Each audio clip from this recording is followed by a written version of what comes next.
Hear the voices, they demand our choices. Witness the present, faded and potent. Proof of my existence, every instance. Frequencies form a symphony of resistance. Lines of code and daily modes, our minds they overload. Yet we probe the global roads in a digital abode. Decoding life's episodes, each download an episode. This is the soundtrack, our truth flowed, where we drop knowledge we bestowed. Hello, and welcome to another episode of the Proof of My Existence podcast. The introduction music was generated via artificial intelligence. My voice right now is also AI generated. Welcome to the AI episode. Hey, welcome to the latest episode of the Proof of My Existence podcast. This is Steven, and I'm thinking about rebranding myself as Steven, your technology plug. A lot of upcoming content is going to be just me sharing my nerdy point of view with people who aren't as technologically savvy. I'll talk about some of the things that are showing up on the horizon that are on my radar that I think you'll find interesting as well. I'll highlight and break down some of those terms, concepts, and technologies. In this episode, we're going to talk AI or artificial intelligence. And I'm not talking about the AI that your aunties are using to put their faces on a baddie on Facebook. Now, this isn't going to be the end-all be-all on artificial intelligence, but just to talk about some of the major apps and tools and recent hardware developments in AI. We'll start with tools for generative AI search using a chatbot where you can ask a question and it gives you a response. And again, this is not a definitive list by any means, but here's some of the more popular ones I wanted to highlight. And many of these chatbots use a large language model where they're trained from content on the internet. And that being said, you'll get some very confident responses occasionally, which may be incorrect. So you have to be mindful of that not all information on the internet is accurate. And I'll also talk about guidelines later on. One of the more popular chatbots is ChatGPT, which is developed by a company called OpenAI, which was recently acquired by Microsoft. So Microsoft is putting a lot of money behind this technology. At this taping, the latest version of ChatGPT is version 4. It's rumored that 5 is coming soon. You can use prompts to determine the style of your responses. And this ChatGPT tool also is incorporating a lot of plugins from third-party developers to extend its usefulness. Another chatbot, which is also by Microsoft, is Microsoft Copilot. I like this tool also. There is a paid version of ChatGPT, and you can get some of the same features over in Copilot. Microsoft Copilot seems to have more up-to-date responses, and I do like that it provides footnotes so you can double-check the source of the response to make sure it's accurate. Google, of course, is not going to sit this out, so they're in the fray with Google Gemini, and that also offers multimodal solutions where it can generate images as well. Claude by Anthropic is another very good chatbot, and there's also Perplexity to check out, which is using GPT as the framework. I also wanted to give honorable mention to Pi.ai, that's pi.ai, and this one, it touts mimicking emotional intelligence. It gives you a lot more nuance, natural conversation, very much like the AI in the movie Her. There are also many tools for image creation. Some of the pretty popular ones are DALL-E 3, also by OpenAI. Google has a standalone dedicated tool called Image FX. Stability AI has Dream Studio, and Adobe has their offering with Adobe Firefly.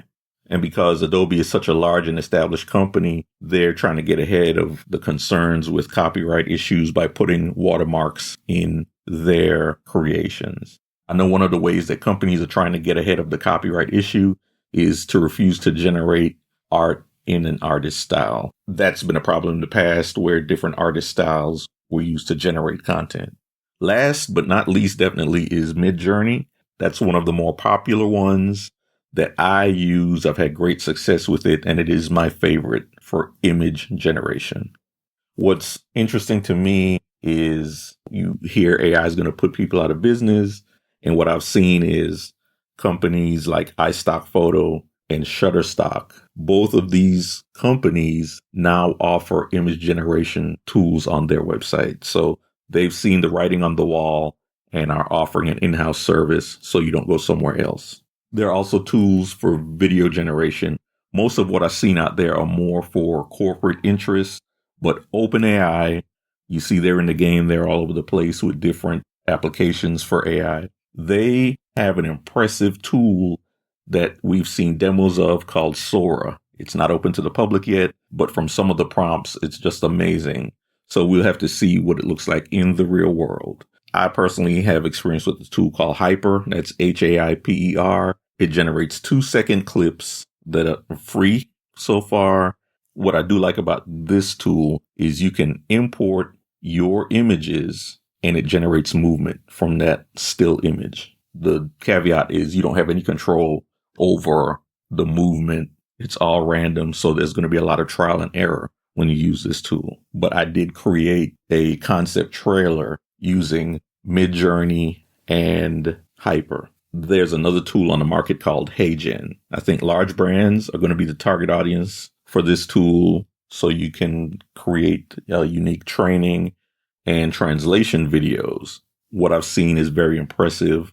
The AI avatars look like real people and will animate based on a script. And you can change the language of the speaker.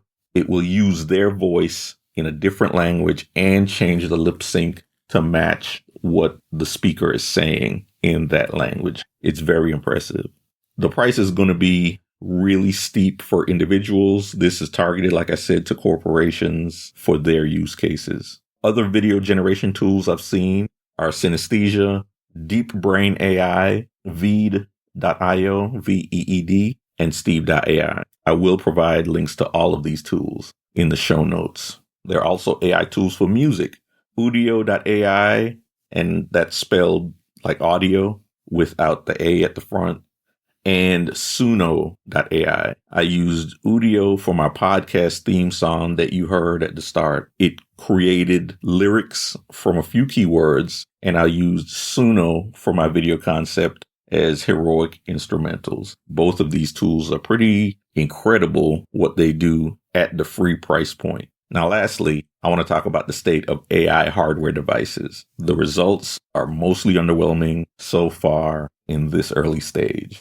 The one that got a lot of attention when it debuted on the Founders TED Talk was the Humane AI Pin. It's a magnetic held badge that you wear on your chest. The demo was pretty impressive. There's no screen, so it would display information on your palm using lasers.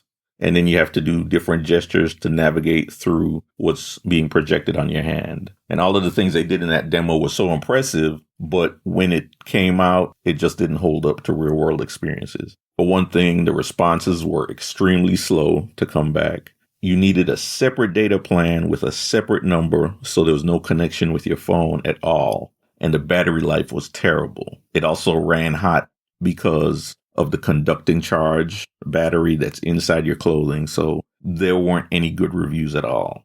The other product that recently launched in this category is the Rabbit R1. And this device has a screen, and I really had high hopes for it when it came out because the Humane AI Pin came out at $699 with so many limitations. The Rabbit R1 looked more attractive. It had a screen. It was $199, bright and colorful. It kind of looked like a toy with simple controls. But once it came out on the market and the reviews came in, it was just as underwhelming and disappointing with the people who are using it.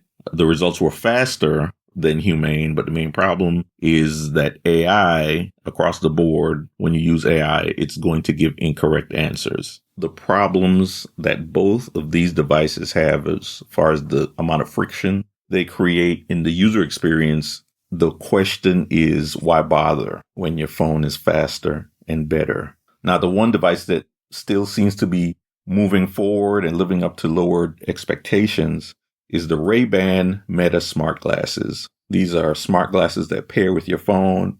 It has AI built in, 5 microphones, and 2 cameras with speakers in the arms of the frame right by your ear.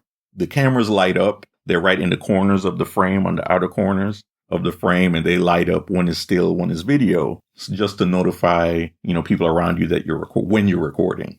And other features are you can ask the AI to identify what it sees, and it can translate text, and the results are returned via speaker. So this one seems like a pretty decent device on the market. It starts at $299 with new styles coming out that are $549. And if you wanted to put in prescription lenses, that is going to add to the cost. So now you have access to AI to create. Now what? If you're going to be creating content, just take these guidelines into consideration. Please review your content for accuracy, especially in the workplace, because AI is known to have hallucinations or confidently presenting incorrect information as fact.